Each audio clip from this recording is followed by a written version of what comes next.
Тя се събудила. Така. И после той е заспал. И после не е заспал той. Не, ако откарат още 100 години, пък трябва да дойде друга принцеса, тук стана нова версия на приказката.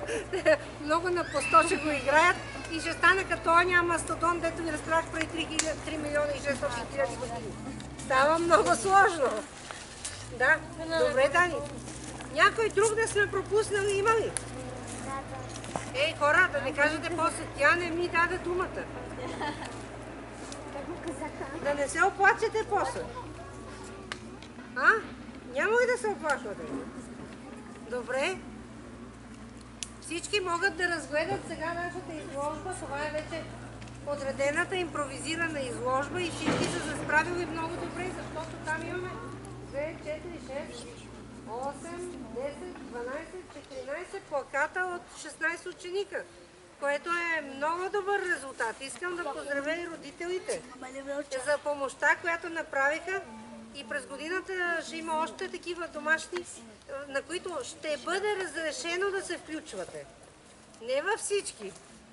Жоро погледна по око, ама ще бъдат лесни домашните, по силите, по вашите сили.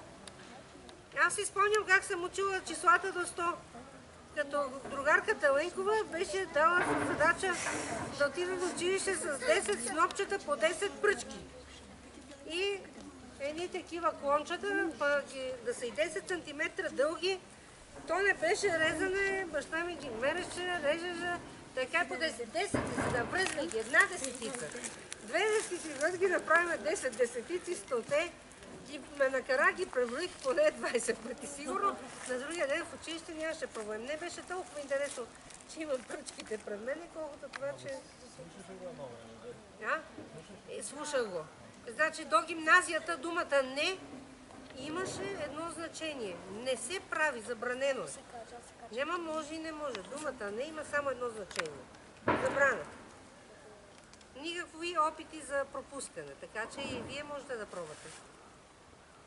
Важно е да се знае не и да се възпита тая добродетел, наречена търпение. Че нещо в момента още липсва, ама да се надяваме да я усвои това младото поколение, защото ще бъде по-лесно и за нас, и за тях в цялата бъдеща работа. Искам да ви благодаря, че се качихте тук на Бърдото, което всъщност е част от Вискарската планина според географската наука, ако не го знаете. На ширина има ширина 2 км и на дължина е с дължина 4 км. И най-високия връх е връх Свети Никола, 926 метра. Там, където е клетката на Глобово. Това е най-високия връх. Другите местности ще ги научим тази година в часовете по туризъм. Да звъни. Винаги в най-задачни моменти се обаждат. Така, благодаря ви.